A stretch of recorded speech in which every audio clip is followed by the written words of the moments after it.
레위기 2장 4절에서 7절입니다. 같이 시작. 내가 화덕에 구운 음식 제사의 헌물을 가져오려면 고운 가루에 기름을 섞어 만든 누룩 없는 과자나 기름 바른 누룩 없는 전병으로 드릴지니라. 내 헌물이 철판에 구운 음식 제사라면 누룩 없는 곡식 가루에 기름을 섞어 여러 조각으로 나누어 그 위에 기름을 부을지니 그것이 음식 제사니라. 내 헌물의 튀김판에 구운 음식 제사라면 고운 가루에 기름을 섞어 만들지니라. 자, 고운 가루에 기름을 섞어. 자, 이 부분을 여러분들과 함께 하고 있죠.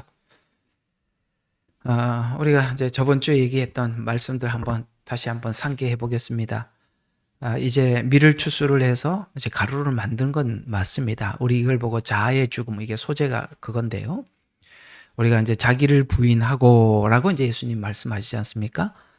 자기 십자가를 지고 이렇게 두 가지 조건이, 그렇게 할 때만이 주님을 따라갈 수 있답니다. 자기를 부인하는 것, 두 번째 십자가를 지는 것.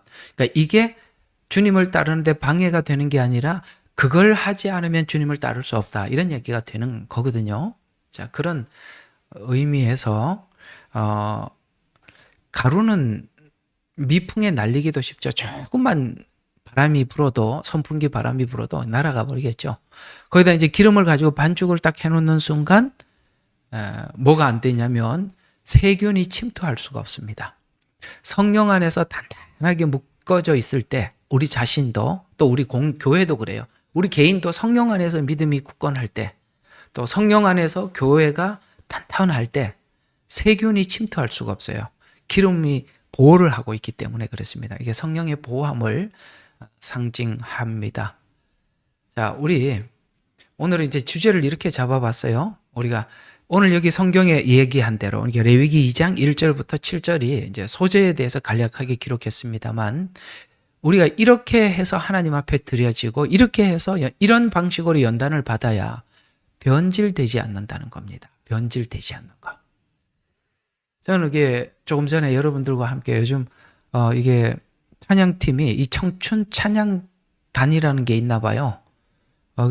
우리가 참 옛날에 많이 불렀던 찬송가를, 또 복음성가를 이렇게 교회 가서 이렇게 집회해주고 찬양 집회를 열어주는 그런 찬양팀인 것 같아요.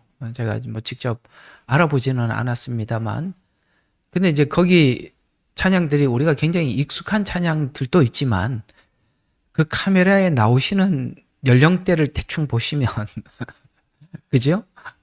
우리 여기 있는 연령대하고 별로 차이가 안 나는, 뭐 50대는 되게 젊은 것 같고요.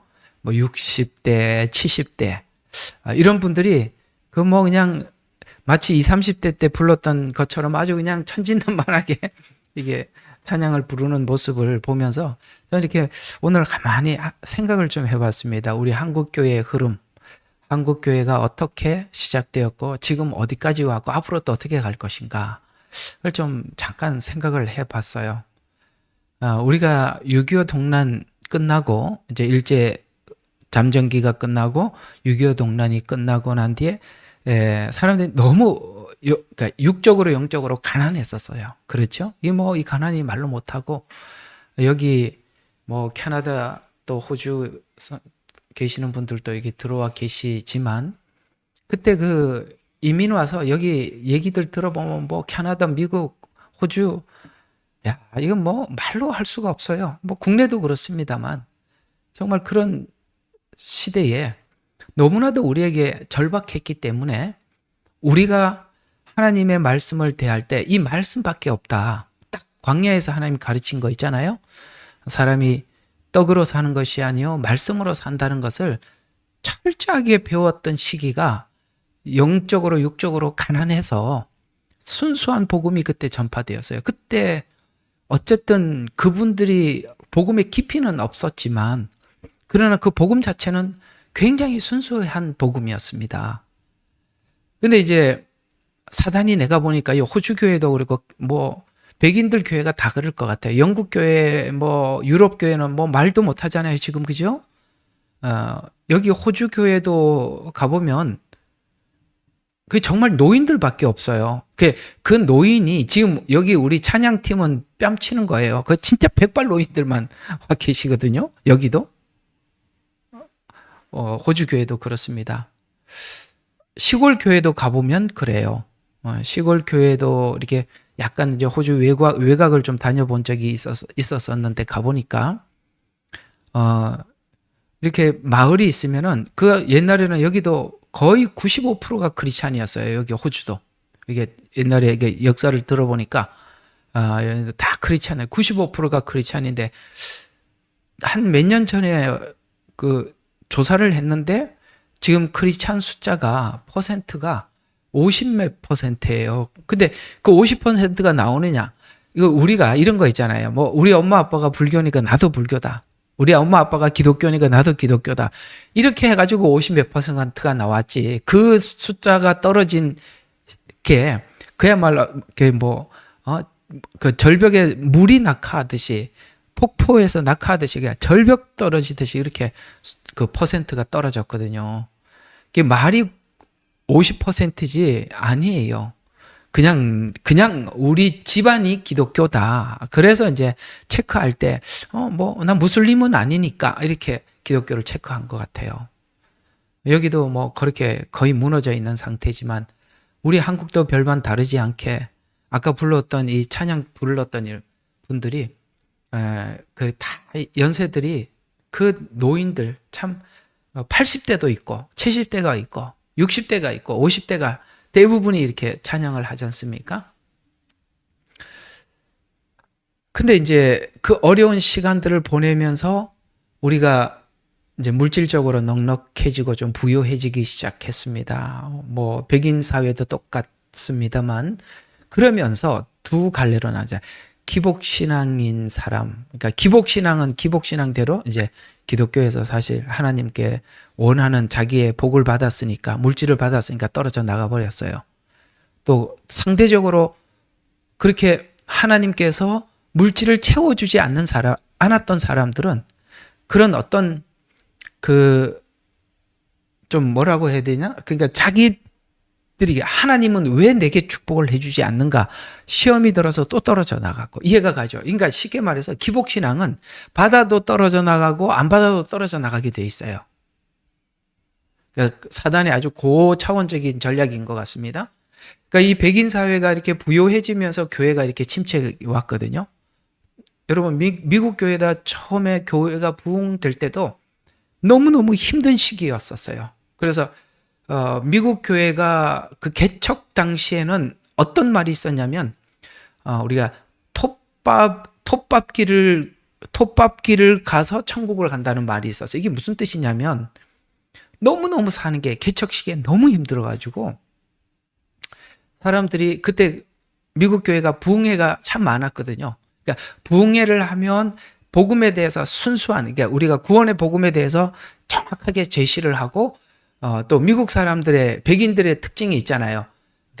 복음을 전해놓고 속으로 믿는지 안 믿는지 우리는 확인을 잘 안 해. 우리 한국은 체면상 이렇게 복음을 전해놓고 이게 그렇게 하면 믿습니다. 아멘. 그러면 다 믿은갑다. 이렇게 하고 우리가 하거든요. 이게 한국의 정서지만 백인 사회는 그렇지 않아요. 백인들은 확인을 사살을 해야 돼.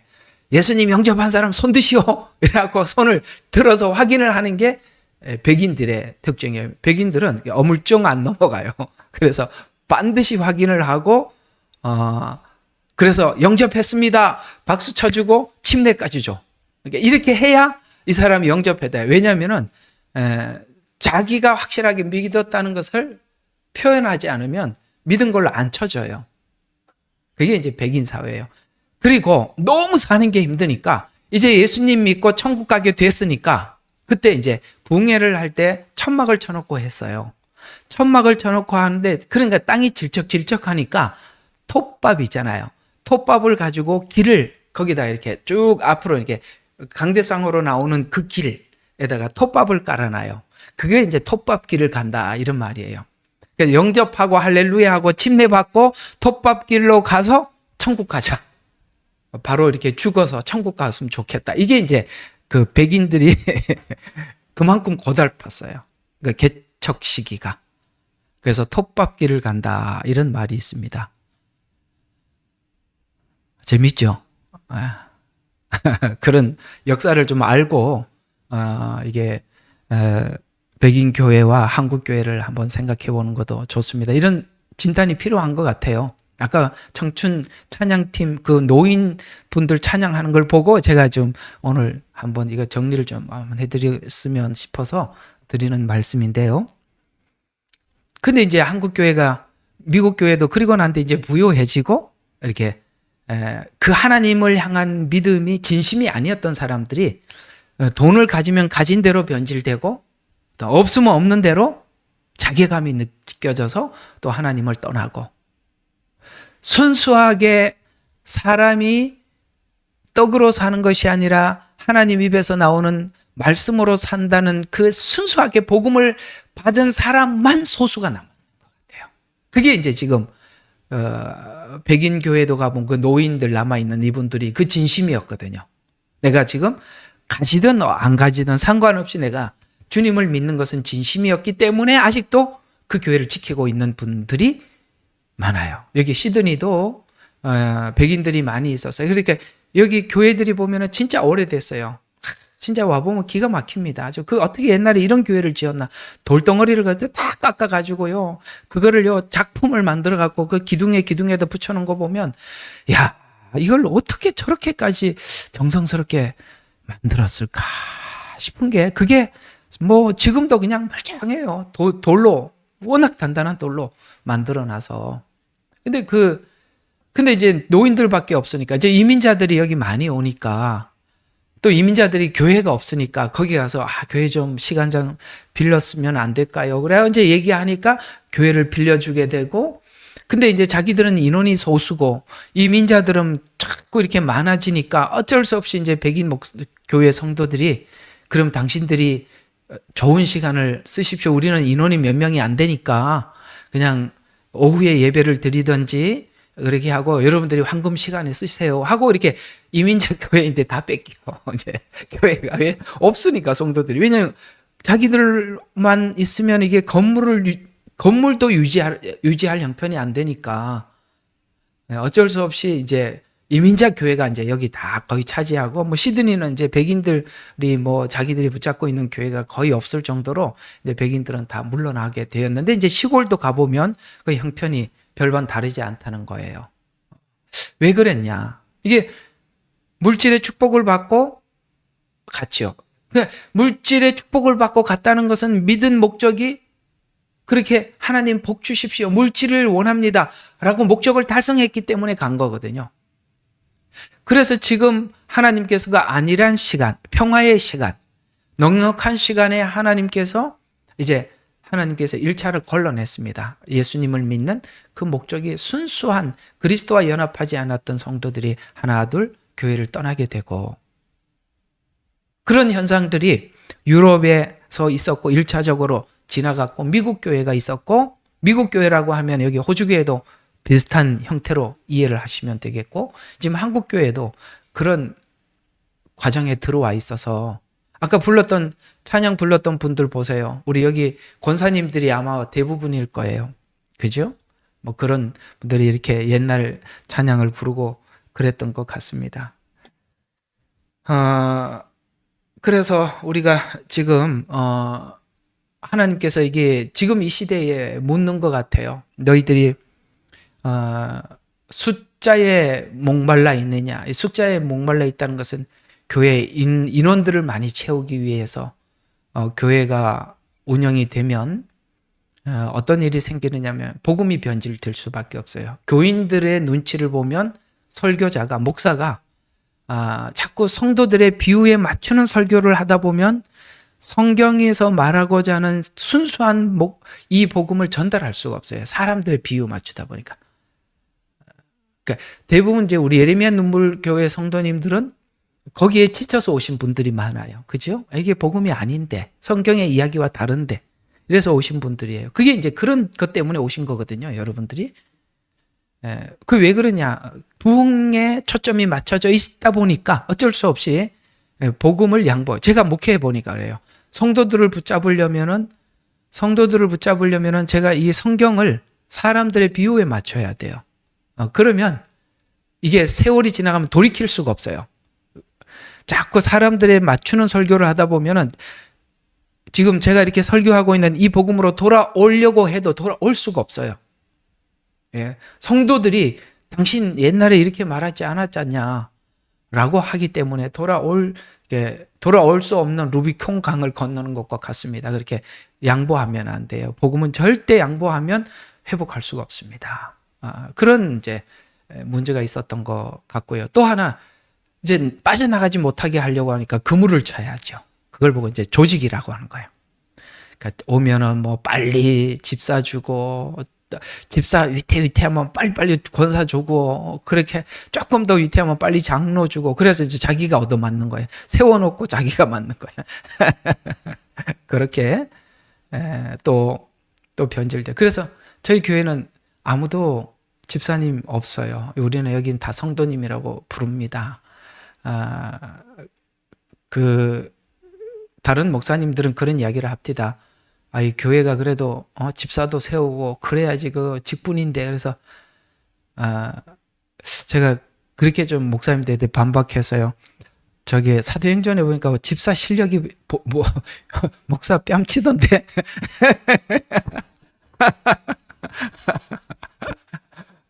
우리가 최소한 이 사도행전의 빌립 집사, 스데반 집사 정도 되나? 그래서 내가 그게 세운다는 게 그런 건데 그 많은 사람들 중에 7 집사를 세웠다. 초대교회가. 그렇게 이제 이야기하고 넘어갑니다만 뭐 사실 제 마음도 진심 반 또 농담 반이기도 합니다만 사실 우리가 이 교회에 이렇게 뭔가가 직분을 가지고 세워진다는 것은 교회에 엄청난 책임감을 가지고 있다는 것이거든요. 이제 그런 책임감이 없는 분들에게 뭐 어떤 직분을 준다는 것은 뭐 어쨌든 저는 이렇게 복음을 가지고 이제 승부를 보기로 결정을 했기 때문에 뭐 그런 거 뭐 세워서 뭐 하자가 나고 그런데 별로 이제 관심이 없으니까 저는 이렇게 좀 밀어붙이지만 어떤 교회는 이제 이렇게 하다가 큰 사단이 난 교회도 있기는 해요. 뭐 저희 교회는 그런 일은 생길지 않을 것 같습니다. 하나님 주시는 말씀의 무기로 밀어붙여서 그냥 말씀대로 한번 가보자. 이제 그게 제 주관이기도 합니다만 어쨌든 그렇습니다. 그래서 이제 성장을 목적으로 한다던가 아니면 그 다음에 어떤 숫자에 모이니까 사람들 모이는 숫자, 헌금 이렇게 하나님께서 저는 뭐 선교사 출신이라서 매달 사례비를 받는다는 거에 대한 개념 자체가 아예 없어요. 저는. 왜냐하면 선교사가 누구한테 사례비를 받겠어요. 사례비가 받을 돈이 어디 있어요? 있으면은 선교지에 가서 쓰기 바쁘지 뭐 사례비 줄 사람도 없고 받을 사람은 있어도 줄 사람이 없으니까 아무 상관없어서 뭐 그런데 이미 이렇게 자유해서 그래서 하나님께서 이렇게 교회를 운영하면서 숫자에 딱 빠지기 시작하는 순간 이게 복음 변질될 수밖에 없어요. 성장, 그 다음에 헌금 여기에 자꾸 초점을 맞추다 보면 그렇게 될 수밖에 없어요. 그래서 우리가 참 이런 요소들을 은연중에 말이 되게 맞아 보이죠. 사람들이 많이 모이는 것과 복음을 이렇게 많이 모였다는 것은 많은 사람들에게 복음을 전했다는 증거가 아니냐라고 말을 하지만 그게 맞아 보이지만 그게 함정이 될 수 있다는 거 공감하시죠? 오늘 뭐 청춘 찬양팀 때문에 이 말이 좀 길어졌는데요. 여기 찬양 부르는 이 연세 드신 그 할아버지들 보고 참 은혜가 돼서 오늘 한마디 해본 겁니다. 이분들이 여기에 와서 이렇게 찬양을 진심으로 부르는 이유는 그들의 마음속에 하나님을 믿는 믿음의 고백이 진심이었다는 겁니다. 근데 참 요즘 이렇게 찬양이 또 뭐 하나님을 향한 찬양이다라고 하는 것 같아 보여도 저는 이게 음악에 대해서 정말 모르거든요. 제가 이렇게 박자를 그렇게 못 맞추는 줄 진짜 몰랐어요. 어느 날 그 미가엘 반주기 가지고 우리 집에는 이제 피아노 치는 사람이 많아요. 우리 사모님도 피아노 원래 강사로 하다가 저하고 만나 결혼을 했기 때문에 피아노를 잘 쳐요. 우리 혜민이도 딸도 뭐 피아노 진짜 잘 칩니다. 우리 아들도 이렇게 기타 반주하고 그러죠. 음악 하면은 저는 진짜 자신이 없어요. 그래서 어느 날 우리 집에 제가 이렇게 피아노 반주에 대해서 걱정해 본 적이 없어요. 뭐 우리 혜민이 없으면 사모님 있고 사모님 없으면 성진이라도 기타 쳐주니까. 그러니까 어쩌다가 한번 이걸 해주는 사람이 아무도 없어서 그 어떻게 상황이 그런 날이 있어서 미가엘 반주기라고 혹시 아세요? 옛날에 이렇게 몇 장 누르면 이렇게 반주를 해주는 거. 아니 미가엘 반주기가 도저히 따라오지를 못하는 거예요. 누가 틀린지 뭐 내가 보니까 제가 틀렸더만요. 내가 보니까 미가엘 반주기가 틀릴 리는 없죠. 내가 해보니까 어떻게 이렇게 박자가 이렇게 틀렸는지 모르겠어요. 나중에 알고 보니까 내가 물어봤어요. 내가 왜 이렇게 박자를 틀리냐? 우리 사모님한테 물어봤더니 우리가 당신 다 따라가 준 거야 그러더라고요. 그래서 따라와 줬던 거야. 왜냐하면 처음 저를 위해서 반주했던 사람이 되게 힘들어 하더라고요. 그래서 내가 이게 엄청나게 틀리는데도 내가 신나게 할 수 있었던 게 우리 집 식구들이 아니까 그걸 저를 맞춰준 거라는 걸 나중에 알았어요. 내가 물어봤죠. 나는 왜 그렇게 박자 개념이 없냐 그랬더니 산골에 살아서 그렇대. 나는 그때 산골에 사는 거하고 박자 개념하고 관련이 있는지 처음 알았어요. 그래서 왜 그러냐 그랬더니 산에 어릴 적에 박자 개념이 생긴다네요. 근데 저는 이제 산을 타고 다니니까 평지를 안 가니까 이게 박자가 안 나오잖아요. 그래서 나는 뭐 딴딴 이게 엄청 어려워요. 왜냐하면은 그 평지를 가본 적이 없어. 그러니까 이 박자가 어떻게 움직이는지 너무 어려워서 진짜 참 신학교 가면 기독교 찬양 그게 있어요. 그게 이제 학점이 나와야 되는데 그거 학점이 안 나고 성가대는 열심히 했습니다만 그 많은 테너 솔로를 시킬 때 저는 한 번도 안 시켜준 이유를 나중에 알았습니다. 내가 이렇게 박자 개념이 없는 거구나. 그랬었어요. 그래서 이게 혹시 여러분들 옛날에 산골에 살아서 박자 개념이 없을 수도 있어요. 그러니까 위로를 받으시고 가만히 보니까 서울 부산에 살았던 사람들 역시 박자 개념이 있는 거 같아요. 평지에 살아서 그런가 봐요. 오늘 쓸데없는 이야기 한번 하고 지나갑시다. 오늘 그 찬양팀이 참 순수하고 그 연세 드신 분들의 그 아름다운 그 하나님을 향한 그 아름다운 모습이 한번 생각이 나서 우리 한국 교회를 한번 돌아보면서 진단을 해봤습니다. 그러나 지금 현실은 하나님께서 이제 이 흔듦을 통해서 분리를 할 뿐만 아니라 다시 제2의 부흥기를 준비하는 것 같아요.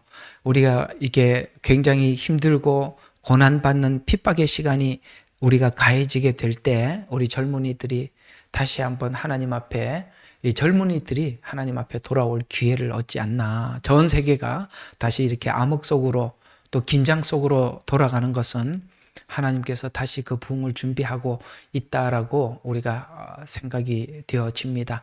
우리 한번 같이 기대해 봤으면 좋겠어요.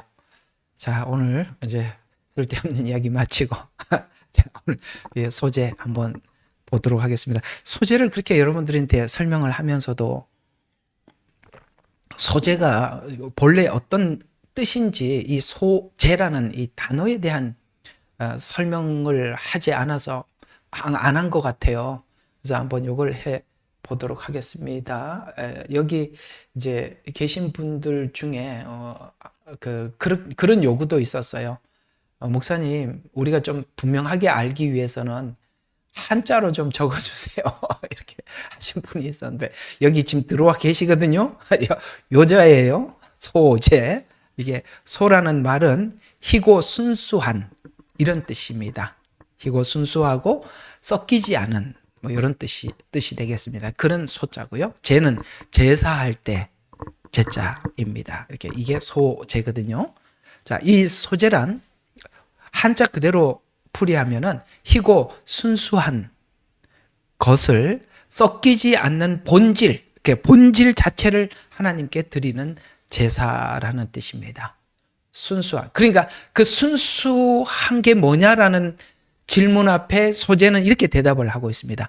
네 자신이 가루가 되는 것. 이렇게 표현. 그게 본질이래요. 그러니까 너 알맹이 자체가 하나님 앞에 딱 드려지는 건 그 본질이 아니라 하나님이 원하는 게 뭐라 그래서 누구든지 나를 따라오려거든 자기를 부인하는 것. 자기를 부인하는 게 오늘 여기 소재의 표현대로 하자면 그 본질을 드리는 거란 겁니다. 자기를 부인하는 게 본질을 드리는 것. 이렇게 되는 겁니다. 그래서 가루에 내가 있고 그러니까 가루가 부서져 있지만 그 하나를 있으면 하나를 그대로 있어요. 나라는 주체 하나밖에 없어요. 이해가 가요? 나 하나밖에 없으면 아무 다른 사람에게 나 자체는 다른 사람에게 아무 도움이 안 되는 거예요. 무슨 말이냐면 나는 나 혼자면은 나를 위주로 인생을 살아가면 다른 사람에게 도움이 안 돼요. 예를 들어서 여러분들이 자녀를 낳고 자녀를 키우는데 여러분들이 자아를 내려놓고 타인을 위해서 희생하고 봉사를 했기 때문에 타인에게 내 인생과 희생이 값진 거 아니겠어요? 그러나 나 홀로 있으면 아무 도움이 안 된다 이 말이야. 그러니까 가루가 되었다는 것은 내 자신을 이렇게 해체시켜서 나를 그러니까 가루를 빻아서 해체시켜서 골고루 다른 모든 사람에게 영향을 준다. 이런 뜻이 소재라는 뜻이에요. 그러니까 가루에 내가 있고 그러니까 가루가 돼 있어요. 그러나 그 가루 안에 내가 있고 내 안에 가루가 있는 상태. 본체 하나가 있으면 아무 도움이 안 되지만 내가 예를 들어서 한 조각이나 두 조각이 났어. 이렇게 가루 하나가 이렇게 반이 갈라지면은 그래도 그 반은 다른 것과 섞이지 않겠어요? 세 개로 가루가 나면 세 개로 가루가 돼.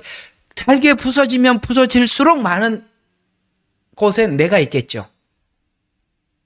그 여러분들이 어디를 가든지 내 자아가 해체돼서 자기를 부인한 인생을 산 만큼 여러분은 많은 사람들에게 그리스도의 빛으로 소금으로 남아있는 거예요. 그러니까 여러분들이 인생을 살고 여러분을 만났던 수많은 사람들의 인생의 뒤안길에서 여러분을 그리스도의 어떤 걸 그들에게 남기고 왔나?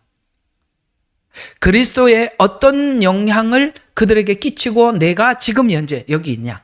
이게 소재라 이 말입니다. 그게 하나님이 기뻐하는 일. 우리 자아가 해체되어서 많은 사람들에게 골고루 섞어지는 것이 하나님께 기쁨이라는 거예요. 그래서 이게 하나님께 향기로운 제사요 이렇게 표현하는 거예요. 이걸 요한복음 12장 24절에는 이렇게 표현을 했죠.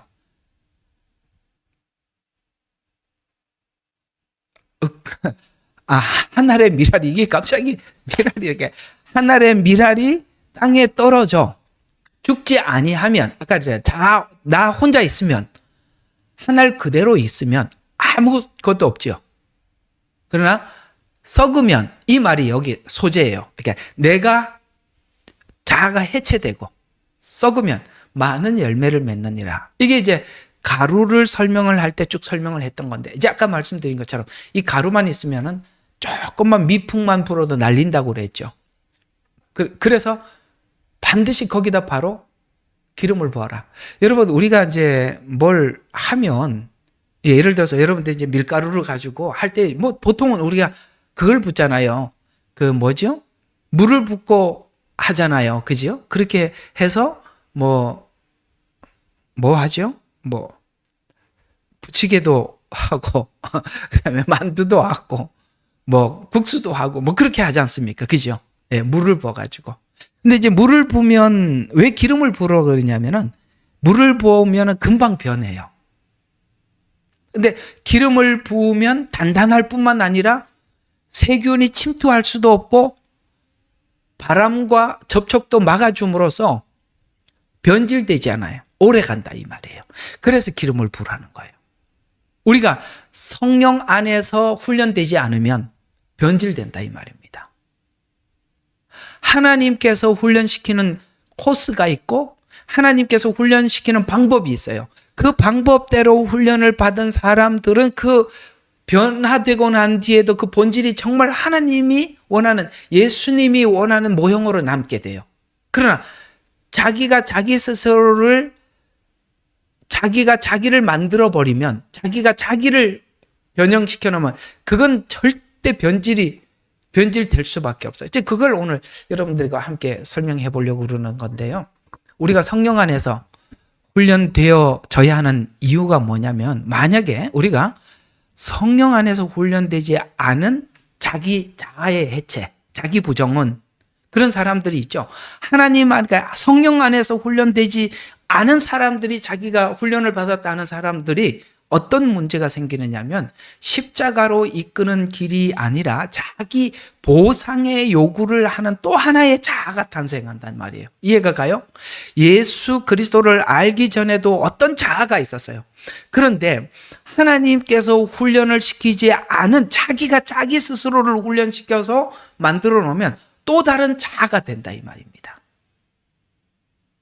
이상하게 이런 사람들은 타협이 불가능한 게, 이 사람들이 더 골치 아픈 이유가 뭐냐면은, 이게 하나님 안에서 변화된 자기 자아라고 굳게 믿고 있기 때문에, 차라리 불신자들은 가능한데 바리새인들이나 서기관들이나, 바리새인들이 얼마나 자아가 강해요. 왜냐하면 그들은 철저하게 율법을 지키고 있고, 더 나가서 자기들이 하나님 말씀 안에서 틀을 완벽하게 가지고 있다고 하기 때문에, 쉽게 말해서 우리가 흔히 하는 말로 씨알도 안 먹힌다 이 말입니다. 이 사람들은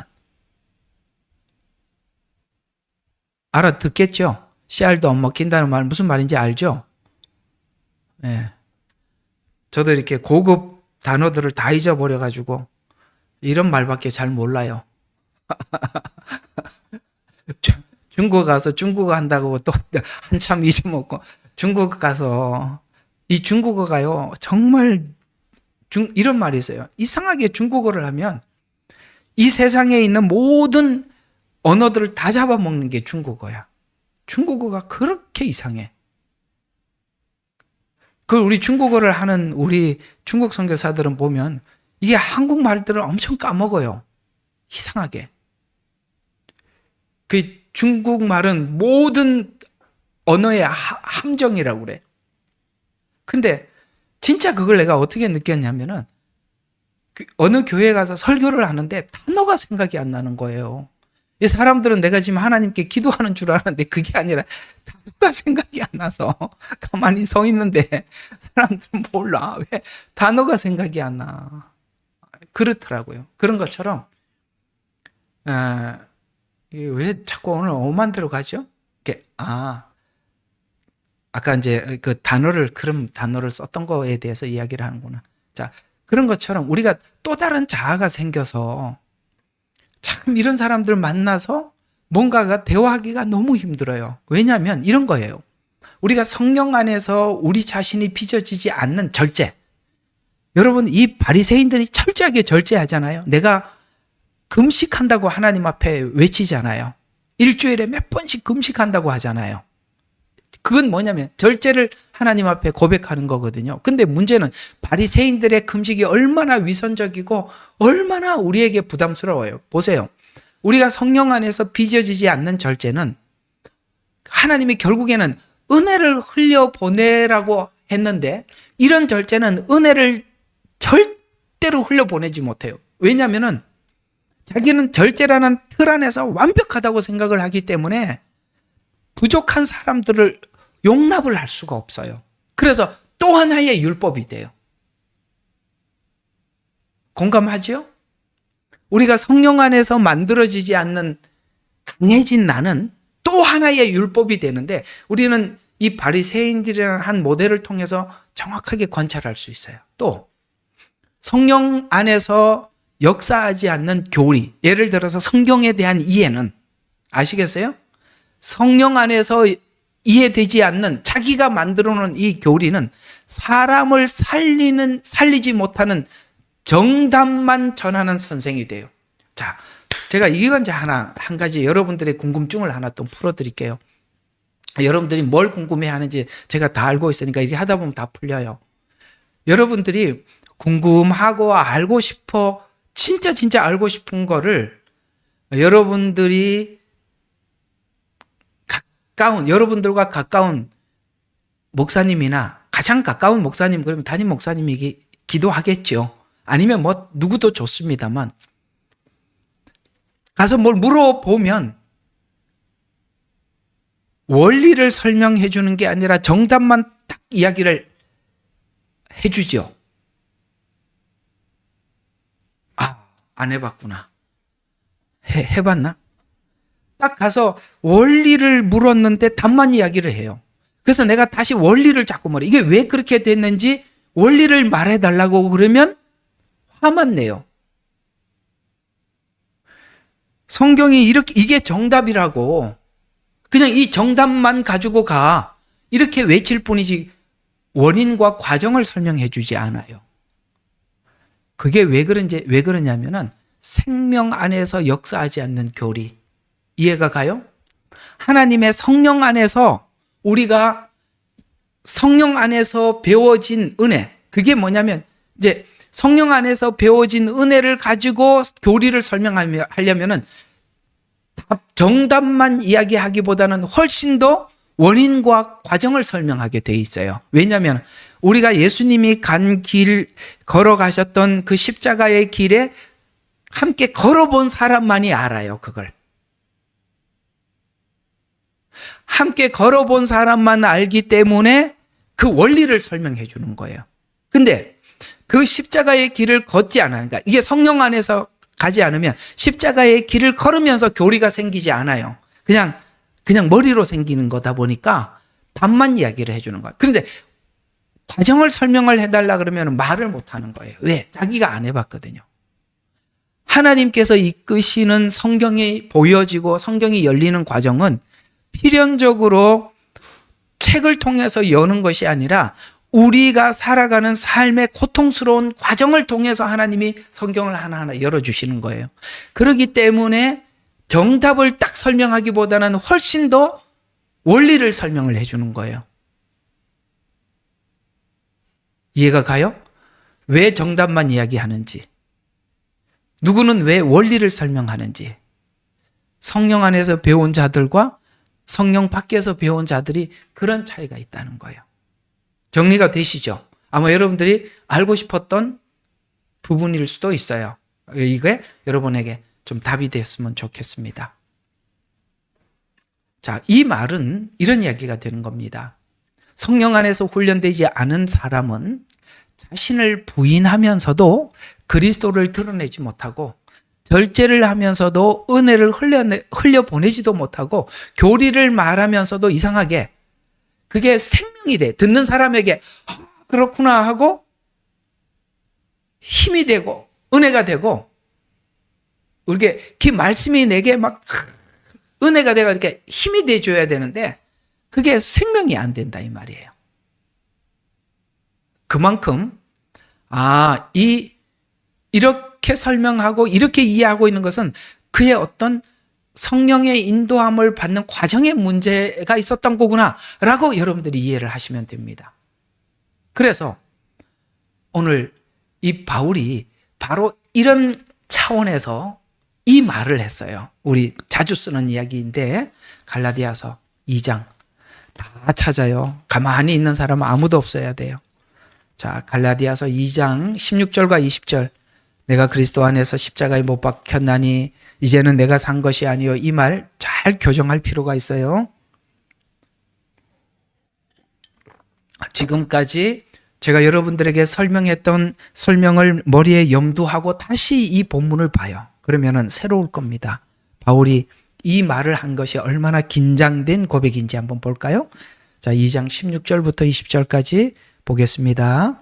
사람이 율법의 행위로 되는 것이 아니요 그리스도 예수를 믿음으로 인하여 되는 줄 알고 이제 율법으로 되는 거에 대해서 자기 스스로 자기를 죽이는 거에서 내가 그리스도의 십자가에 못 박혀 죽었나니라고 했으니까 그 뒤에 주님이 그랬잖아요. 자기를 부인하고 자기 십자가를 지고 오라 그랬잖아요. 자기를 부인하고 오라 그랬는데 자기 부인을 어떻게 했는지를 설명하는 게 이 이야기란 말이에요. 그러니까 일단은 바울 자신은 여기에 대해서는 이제 안 하기로 했다는 거예요. 16절이 뭐냐면 그리스도를 믿음으로 인하여 되는 줄 알았다. 행위로는 되는 것이 아니라는 걸 알았다. 아셨어요?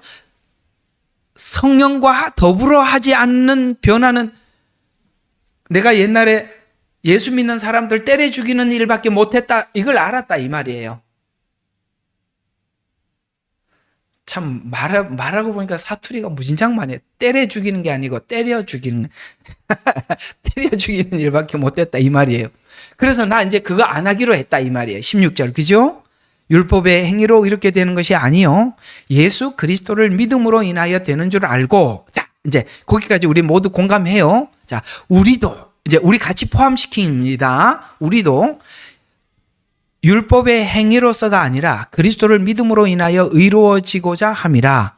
이는 율법의 행위로는 아무 육체도 의롭게 될 수 없습니다. 딱 여기서 우리 이제 못을 박아. 이제 여기서 이제 돌아서는 거예요. 율법으로 의롭게 되는 거, 율법으로 내가 내 스스로 성화되는 거에서도 돌아섰고, 내 스스로 행위에서 구원받는 것에서도 돌아섰어요. 돌아섰습니다. 16절 정확하게 이해했다는 겁니다. 자, 그러면 17절, 만일이라는 단어가 들어가 있어요. 여기까지 공감했는데 혹시 이럴 수도 있다는 거예요. 그래서 만일이 들어간 겁니다. 그리스도를 인하여 의롭기를 구하다가 우리 자신이 또한 그 죄인으로 드러난다면 그때 그리스도가 죄의 일꾼이시냐? 되게 웃기죠. 반대예요. 쉽게 말해서 여러분 율법이 죄의 일꾼이었잖아요. 율법은 죄를 깨달음이라. 율법이 오자 죄는 살아났고 나는 죽었다. 이해가 가죠? 역할이 뒤집어졌냐? 이렇게 묻는 거예요. 일단은 고개를 끄덕 놓고 다시 공부하면서 또 복습하셔야 돼요. 이거 지금 듣고 깜짝이야 이렇게 될 수 있습니다. 그 깜짝이야를 정리를 하셔야 됩니다. 다시 한번 여기 17절 봐요. 만일 우리가 그리스도로 인하여 의롭게 되기를 구하다가 우리 자신이 또한 죄인으로 드러난다면 그때 그리스도가 죄인의 일꾼이냐? 결코 그럴 수 없느니라. 이는 만일 내가 헐었던 것을 다시 세우면 내가 나 자신을 범법자로 만들기 때문이라. 내가 율법으로 말미암아 율법에 죽은 것은, 자, 왜 죽었는지 분명히 말합니다. 이제는 이런 방식으로 하나님 앞에 내 자신이 죽는 거에 대해서 포기했다는 거예요. 그러니까 내가 그리스도로 인해서 죽은 것은 하나님께 살고자 함이라. 자, 그리고 이제 20절이 이해가 돼야 되는데, 내가 그리스도와 함께 십자가에 못 박혔으나, 예수님이 십자가에 못 박혀서 그때 나도 못 박혔어요. 그러나 그럼에도 나는 살아있노라. 자, 여러분 그건 느껴요, 못 느껴요? 이 말 공감해요, 안 해요? 여러분 우리가 그리스도 예수 안에서 우리가 십자가에 못 박혀 죽어 있는데도 역시연히 살아있는 거 느껴요, 못 느껴요? 그거 이야기하는 거예요. 그래서 한번 계속 봐요. 살아있노라. 그러나 내가 사는 것은, 내가 지금 보니까 옛사람이 살아있어. 그럼에도 내가 사는 것은 내가 사는 것이 아니요 그리스도께서 내 안에 사시는 것이라. 이제 내가 육신 안에서 사는 삶은, 이제 지금 내가 살아가는 지금 현재의 삶은 나를 사랑하시어 나 자신을 위해서 주님을 믿는 믿음 안에서 모든 것을 올인하는 거다. 거기에서 어떤 게 담겨 있냐면, 내가 넘어지는 것도 담겨 있고 실패하는 것도 담겨 있는데, 실패했더라도 그리스도께서 살아계시니 나는 그리스도로 계속 가서 그리스도와 함께 살아나겠다. 그러니까 나 실패도 두렵지 않고 넘어지는 것도 두렵지 않는다. 내가 그리스도와 함께 십자가에 못 박혀 있지만 내가 죽었지만 여전히 살아있는 걸 내가 계속 느끼지만 난 그래도 그리스도와 함께 나를 사랑한다는 걸 믿기 때문에 나는 7전 8기 정신으로 일어날 수 있어. 이 말이 이 이야기예요. 보란 듯이 나는 십자가에 못 박혀 죽었고 내 안에 그리스도가 사십니다. 자랑한다. 이렇게 쓰는 게 아니라 오늘 이게 자랑이에요? 아니요. 난 실패하는데 나 괜찮아. 왜? 그리스도께서 나와 함께 하기 때문에. 이게 바로 성령 안에서 받는 훈련이에요. 자, 이렇게 해서 우리가 성화가 된 사람들은 다른 사람들에게 너그러워요? 안 너그러워요? 너그럽잖아요. 우리도 실패를 통해서 자라왔는데 실패한 사람 보고 이게 뭐 장로가 이게 뭐야? 이렇게 안 하잖아요.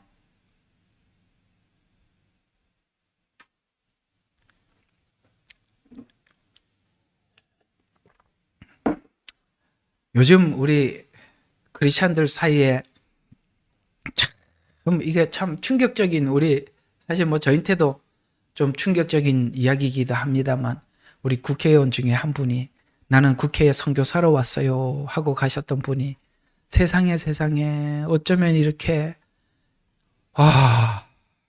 진짜 이게 사이코패스인가 이게 생각을 안 할 수가 없는 그런 사람 때문에 이게 지금 기독교인들 사이에 나는 그렇게 봐요. 왜 자꾸 이런 사람들 자꾸 보여주시나 하나님이 사람 보고 예수 믿는 사람 다 떨어지라고 그런 것 같아.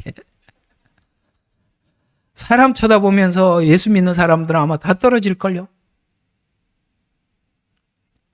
또 한 분은 사실 저도 되게 존경했던 목사님이신데 이 뭐 교회 개척 자금 때문에 온 교회 지금 교인들은 예수 믿는 사람들 다 알잖아요. 그분은 왜 그러냐면 모두가 존경했던 분이었기 때문에 저도 굉장히 존경했었어요. 근데 사실 그 말을 와해돼서 그런 이야기가 돌았겠지라고 생각을 하려고 그러는데 뭐 좀 결정적인 단서를 내가 하나 본 게 있어서 사람이 이렇게 성경이 열리고 깨달음이 있다고 해서 오늘 여기 자아 해체와는 상관이 없구나 배웠어요. 그게 이제 그걸 보면 이 말이 번뜩 생각이 나더라고요. 우리 고린도전서 13장 한번 보죠. 번뜩 생각이 났어요. 고린도전서 13장에 보면 2절을 보세요. 내가 예언의 은사가 있어 모든 신비와 자, 예언의 은사가 모든 신비를 알게 하는 은사래요. 그래서 모든 신비와 그다음에 모든 지식을 알고 그분은 정말 누구보다 탁월한 복음을 전했던 분입니다. 모든 지식을 알고 뭐가 없으면 아무것도 아니다? 사랑이 없으면 아무것도 아니다. 이게 탁월한 지식을 가진 것과 사랑을 가지는 것은 다른 거다는 걸 좀 알게 됐어요. 그렇구나. 아무리 모든 성경이 열리고 이렇게 탁월한 지식을 가지고 많은 사람들에게 영향을 줘도 그 마음속에 사랑이 있느냐 없느냐와는 다른 거구나라는 것을 하나 더 배우고 가는 것 같습니다. 그러니까 여러분 사람 보고 넘어지지 마세요.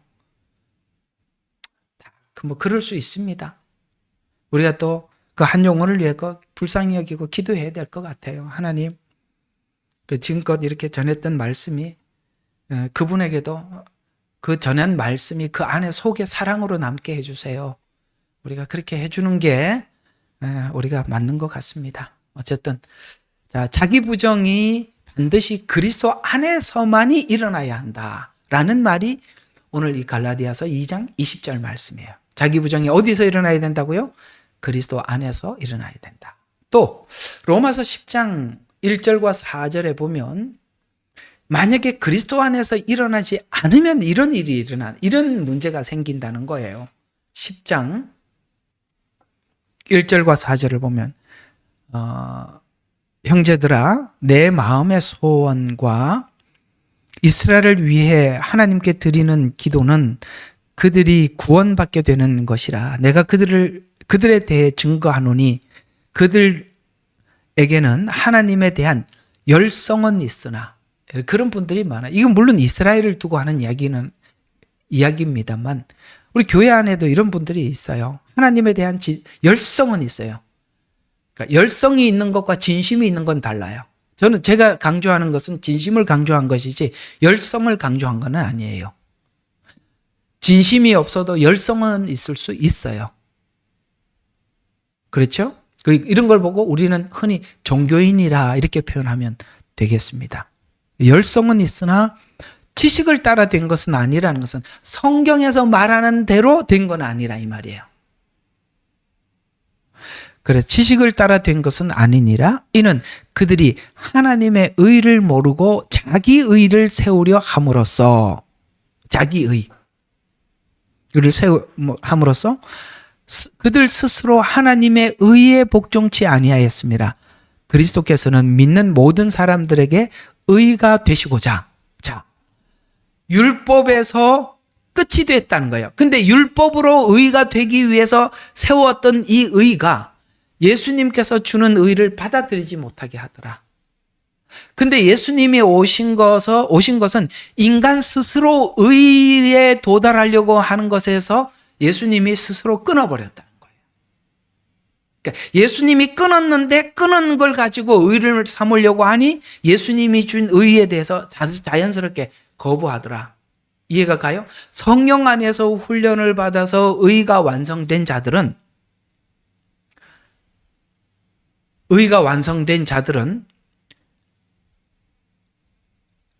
이렇지 않다 이 말이에요. 이렇지 않다는 거예요. 그러니까 우리가 어쩌면 여러분 자신도 이런 실수를 하고 여기 와 있을 수도 있어요. 나는 아니다라고 말할 사람 거의 없거든요. 여기까지. 왜 여기까지 하냐면 이런 거는 이제 간증이 필요하니까. 뭐 여러분들한테 이거를 이렇게 짐을 딱 옮기니까 마음이 편치 않고 그건 여러분이 아니라 저가 그래서 이제 제 이야기를 한번 해보려고 그런 겁니다. 제 이야기를. 아까 자기 의 때문에 하나님의 의를 받아들이지 못한다라는 이 말이 실상은 우리 모두 믿는 많은 사람들에게 거쳐가는 과정 중에 한 과정이에요. 그게 어떤 과정이 있었냐면 저희한테 있었던 일이에요. 제가 딱 이 지점에 한번 빠져서 여기서 정말 엄청난 훈련을 받아서 내가 여기서 빠져나온 과거에 어떤 사건이 있어서 한번 얘기를 한번 해드리고 싶습니다. 저는 이제 제가 은혜를 정말 처음에 청년 때 결혼하기 전에 그 교회에서 은혜를 굉장히 제가 그때 배웠던 복음을 기초로 해서 지금 이렇게 만들어 놓은 거거든요. 진짜 거기는 복음이 있는 교회였었습니다. 근데 제가 그때 이제 자전거를 타고 이제 회사 다니고 또 교회 오고 그랬었었는데 거기 이제 교인들이 대부분 한 80명에서 한 200명 정도 되는 교회였어요. 청년들이 많았어요. 청년들이 한 4, 50명 됐었어요. 그 중에 저도 이제 청년이었었죠. 근데 이제 미리 일찍 가서 예배 전에 기도하고, 그 다음에 이제 청년의 예배 다 참석하고, 그다음에 뭐 금요 예배 빠지지 않죠.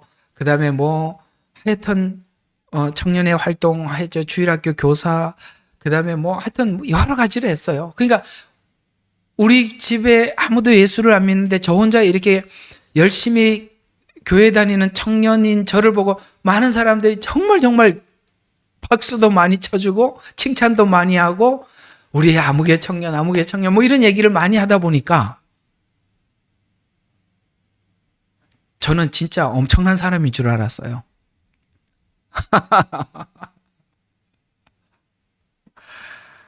근데 이제 어디서 문제가 생겼냐면 하나님께서 이제 저게 이제 그러니까 하나님 부르심이 있잖아요. 이렇게 목사로 부르셔서 사명이 있어서 하나님께서 이제 천안으로 이제 그 개척한 교회 섬기로 이제 가게 됐어요. 예. 그러니까 신학교를 다녀야 되니까 이제 포항에 있을 수가 없으니까 이제 충청도로 올라왔어요. 이게 천안에 갔습니다. 천안에를 갔는데 이제 무슨 문제가 생겼냐면 개척한 교회를 가다 보니까 이 목사님이 성도가 우리밖에 없어 처음에는. 근데 목사님이 나를 보니까 문제 덩어리인 거야. 나는 몰랐지. 왜냐하면은 전에 사람들이 그렇게 칭찬을 했으니까 나는 그런 줄 알았어요. 목사님이 그 사태의 심각성을 깨닫고, 그것도 이제 목사님도 첫 목회라 목숨을 걸고 내가 나를 고쳐놓던지 아니면 여기서 실패작으로 만들던지 둘 중에 하나, 아주 자기가 작정하고 시작한 거예요. 이상하게 오냐 크면 몰라요, 자기가. 물론 저는 힘들어서 예수님을 찾았고 애를 썼지만 그게 교인들이 볼 때는 저렇게 예수 안 믿는 가정에 그렇게 핍박받으면서 저렇게 예수 믿는 게 보기 좋았겠죠. 그래서 저한테 그렇게 했겠죠. 그래서 저는 그게 다 된 줄 알았다니까요. 근데 목사님이 볼 때는, 이제 그 목사님 볼 때는 이거는 보통 심각한 문제가 아닌 거예요. 그때 목사님이 뺑뺑이를 돌리는데 딱 5년을 돌았는데요. 어질어질 하더구만요. 사람 진짜 딱 쉽게 말해서 딱 군대로 말하면 훈련소 생활을 하듯이 했습니다. 이야, 하나님이 밟고 낮추고 진짜 잡는데요. 사람 진짜 이거는 내가 사람이라고 생각해 본 적이 없을 만큼 그렇게 짓밟혔어요. 근데 하나님이 견디래.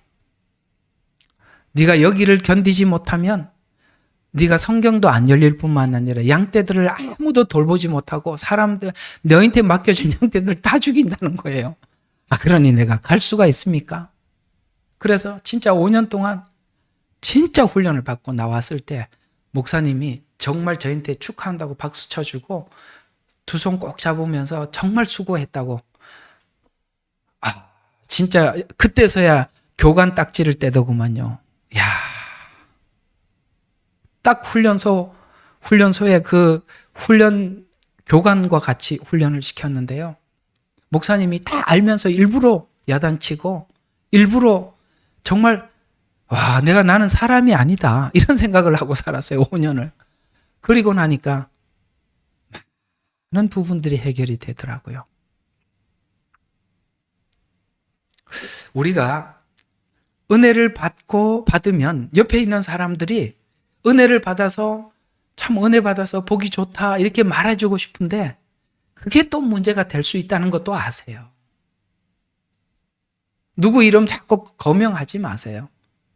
그냥 내버려둬요. 성령님께서 굴리면서 자라야지. 오냐 자르면. 아시죠? 예. 우리 그거 해결할 수 없다는 거 아시잖아요. 우리가 그걸 지나오는 사람이 진짜야. 가짜는 그거 못 지나와. 진짜만 그걸 지나는 거야. 하나님과 만남이 진심인 사람만 견디는 거야. 내가 5년을 딱 견뎠는데 그 다음부터 그 교회 전도사님 가서 1년을 못 버티고 다 도망갔어요. 제가 5년을 버티고 나가니까 우리 총회장 목사님이 수고했다고 박수 쳐주더라. 당신이 그 교회에서 5년을 버텼다고. 진짜 축하한다고. 그래서 아이고 고맙습니다. 그런 시간도 있더라. 아셨지요? 그게 이제 우리가 성령님 안에서 훈련을 받으면 자기 안에서 이렇게 다른 사람을 위해서 희생. 그래서 저는 그런 게 참 잘 보여요. 부목사님들 혹은 제가 그래서 이제 신학교 하면서 우리 신학생들 마음이 이면이 뭐 어떤지 뒷면이 잘 보여요. 왜? 내가 그걸 훈련을 받아봤기 때문에. 요놈이 앞에서 이렇게 말을 하지만 뒤에서는 이렇고 이게 진심이고 가짜고 저는 다 보여서 그래서 애들 훈련을 엄청 시켰어요. 애들이 너무 힘들었을 거예요. 왜냐면은 숨어서 하는 게 다 보이니까 그거 가지고 딱 짚어내니까 애들이 엄청 힘들었는데 그랬어요. 너희들이 지금 훈련을 안 받으면 언제 받냐 하고 아주 하여튼 했습니다. 제가 5년 동안 굴린 만큼 굴렸습니다. 우리 중국의 우리 제자들이 그래서 저를 엄청 좋아해요. 그래서 물어보니까 제가 제일 무섭대요. 그리고 제일 좋대요. 그래서 내가 성공했구나. 제일 무섭고 제일 좋고. 그럴 수 있나 싶지만 그래야 돼요. 제일 무섭기도 하고 제일 좋기도 해야 돼요. 자, 어쨌든 뭐 오늘 이상하게 하다 보니까 오늘 이게 주제에서 조금 빗나간 이야기는 했습니다만 또 이 이야기가 필요해서 하나님이 우리 함께 나누라고 하지 않았나 싶은 생각에 그냥 두서없이 좀 나눴습니다. 오늘 설교가 좀 반듯하지 못해서는 죄송합니다만 그러나 주섬주섬 여러분들에게 필요한 거 가지고 가셨으면 좋겠습니다. 다음 주에 못한 이야기 이어가도록 하겠습니다. 기도하고 마치죠. 하나님 은혜를 감사합니다. 성령님 안에서 우리가 훈련받지 않는 훈련은 자기중심적이 되고 모든 중심이 자기를 기준해서 보지만 성령님 안에서 훈련을 받은 자들은 정말 나누어 줄 줄 알고 희생할 줄 알고 절제할 줄 알며 하나님께 유익이 되는 것이 무엇인지 고민하게 됩니다. 주님, 오늘도 이 귀한 말씀을 아버지 하나님 우리가 필요해서 나누라고 하셔서 나눈 줄로 믿습니다. 아버지 하나님 원하고 기도하옵기는 우리의 높아짐을 하나님 주의하게 해주셔서 아버지 하나님 늘 그리스도 예수 안에서 겸손한 또 주님의 마음으로 아버지 하나님 섬기고 살아갈 수 있는 저희들이 다 되도록 우리 예레미야 눈물방에 아버지 하나님 은혜를 더하여 주시고 또 부어 주시옵소서. 특별히 이렇게 최근에 들어와서 우리 함께하는 우리 귀한 지체들 위에도 하나님 함께하여 주셔서 저들에게도 귀한 말씀 빨리 알아들을 수 있는 귀를 주셔서 우리가 함께 이 귀한 복음을 가지고 주님 앞에 달려갈 수 있도록 그 발걸음들을 주장하여 주시옵소서. 예수 그리스도의 이름으로 감사하며 기도드렸습니다. 아멘. 예레미야의 눈물은 시대에 맞는 말씀 선포와 변질되지 않은 순수 복음을 외치고 있습니다. 함께 연결되어 하나님께 예배드리며 이 마지막 때에 하나님께 쓰임받길 원하시는 분은 카카오 채널로 연락 주시면 연락드리도록 하겠습니다. 고정 댓글에 채널 경고와 착제에 대비한 예비 채널과 제2채널 링크를 올렸습니다. 이 채널 또한 구독 부탁드리겠습니다. 감사합니다. 우리는 역사상 가장 중요한 시점을 지나고 있습니다. 하나님께서는 하나님의 일을 하시기 전에 사람을 준비시키셨음을 우리가 알고 있습니다. 하나님 말씀은 마지막 때에 대추수, 대부흥의 때가 있다고 분명히 예언하고 있습니다. 아멘. 하나님의 말씀이 그대로 성취될 것을 믿습니다. 예레미야 눈물은 잠자는 교회와 영혼을 깨우기 위해 노력하고 있습니다. 이 가슴 뛰는 일에 함께 하길 원하시는 분은 카카오 채널로 연락 주시기 바랍니다. 당신은 위대한 하나님의 사람입니다.